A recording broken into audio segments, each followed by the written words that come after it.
Guys, अगर आपने किसी भी एनबीएफसी कंपनी से अपने लोन लेते हैं, पर्सनल लोन हो चाहे होम लोन हो चाहे कार लोन हो, किसी भी तरीके के अपने लोन लेते हैं और उस लोन की रीपेमेंट नहीं कर पाते हैं तो आपकी होगी जेल। तो दोस्तों, इसी तरह एक थंबनेल आपने देखा है जिसके चलते इस वीडियो को क्लिक किया है। तो कहीं ना कहीं आपने किसी न किसी एनबीएफसी कंपनी से अपने लोन लिया है और उस लोन की रीपेमेंट करने के लिए आपके पास पैसा नहीं है और अब टेंशन में आ गया है कि बार बार मेरे पास कॉल्स आ रहा है, बार बार फोन आ रहा है, बार बार मैसेज किया जा रहा है, तो आप क्या करेंगे?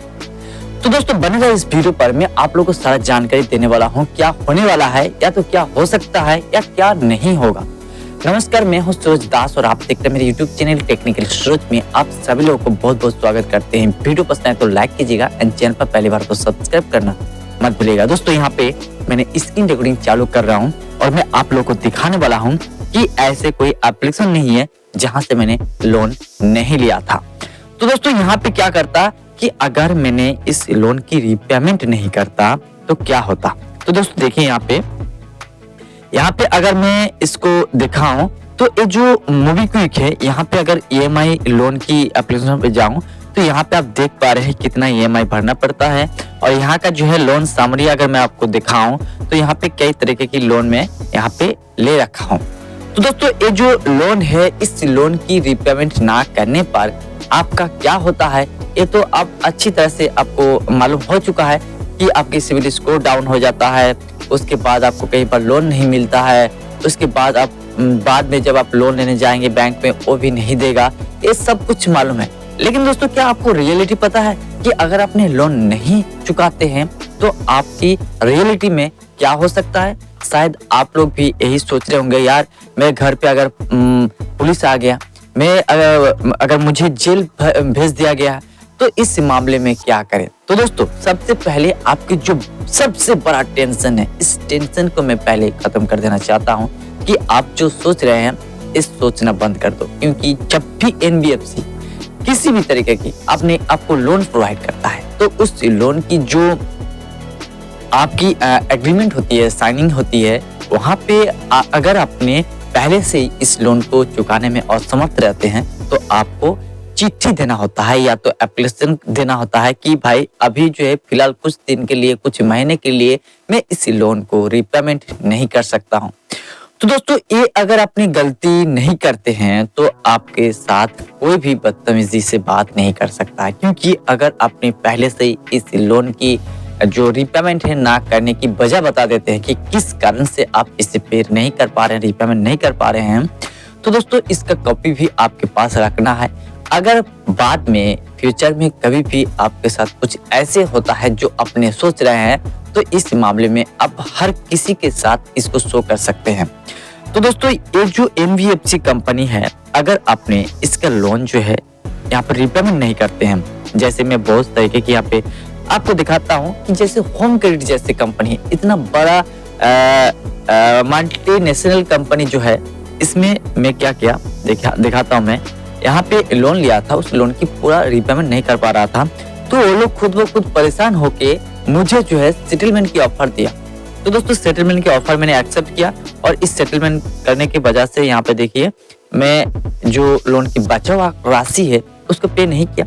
और यहाँ पे you have one pending action, इसको मैं हटा भी सकता हूँ, लेकिन इसको हटाता इसीलिए नहीं हूँ क्योंकि मैं वीडियो बनाते रहता हूँ, आप लोगों के साथ में शेयर करते रहता हूँ, तो इसीलिए कस्टमर केयर से बात भी हुआ था तो मैं इसे हटाया नहीं। तो दोस्तों, यहाँ पे 3 लाइन पे क्लिक करते हैं, उसके बाद माय लोन पे जाते हैं, उसके बाद यहाँ पे दिखाते हैं पर्सनल लोन जो यहाँ पे 50,000 रुपये था, यहाँ पे क्लोज हो चुका है। यहाँ पे कॉन्ट्रैक्ट नंबर जो है यहाँ पे आप देख पा रहे हैं, इसका लोन अमाउंट भी देख पा रहे हैं।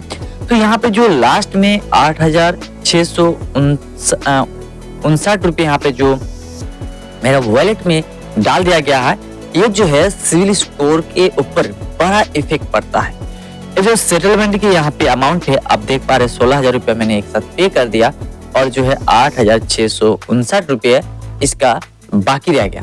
तो इसको ना देने के कारण कुछ साल तक, 2 से 2.5-3 साल तक मेरे जो है लोन का ऑफर नहीं मिल रहा था। जब भी लोन के लिए अप्लाई कर रहा था रिजेक्ट हो जा रहा था, हर बार कह रहा था कि 90 डेज। तो दोस्तों, उसके बाद मैं छोटा मोटा जो लोन वो कंपनी है एनबीएफसी कंपनी, वहाँ से 2-5 हजार की लोन लेते गया। उसके बाद धीरे धीरे अपना जो टाइम बाय टाइम उसे रिपेमेंट करते गया, तो धीरे धीरे सिविल स्कोर ठीक हो गया है। तो दोस्तों अगर आप भी अपना सिविल स्कोर चेक करना चाहते हैं तो पैसाबाजार.com पर जाके अपना सिविल स्कोर भी चेक कर सकते हैं, या तो मोबीक्विक से भी कर सकते हैं, या तो फोन पे से भी कर सकते हैं, पेटीएम से भी कर सकते हैं। तो दोस्तों कई तरीका है, तो आप अपना सिविल स्कोर को चेक करें। अगर अपने लोन की रिपेमेंट नहीं करते हैं तो क्या होगा? कुछ नहीं होगा, ठीक है।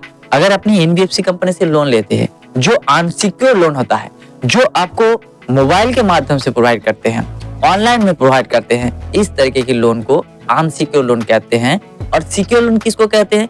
जिस लोन में अगर अपने होम लोन लेते हैं तो उसका आपकी जो घर का कागजात है उसको आपको प्रॉपर्टी की जो डॉक्यूमेंट्स है वहाँ पे आपको जमा करना होता है, ठीक है, वहाँ पे आपको मॉर्गेज रखना होता है। तो इसी तरीके से अगर आपने किसी भी अनसिक्योर लोन लेते हैं, लोन लेने के बाद रिपेमेंट ना भी करते हैं, बहुत सारे ऐसे जगह है जहाँ पे कुछ भी पे नहीं करते हैं। जैसे मैं एक बैंक की बात बता रहा हूँ, जैसे बंधन बैंक के नाम तो सुना होगा। कुछ ऐसे स्टेट भी है, कुछ ऐसे जिले भी है जहाँ पे लोग सब के सब लोन लिया है लेकिन कोई भी उसे रिपेमेंट नहीं करते हैं। जब उसका रिपेमेंट एजेंट आता है तो उसे भगा दिया जाता है।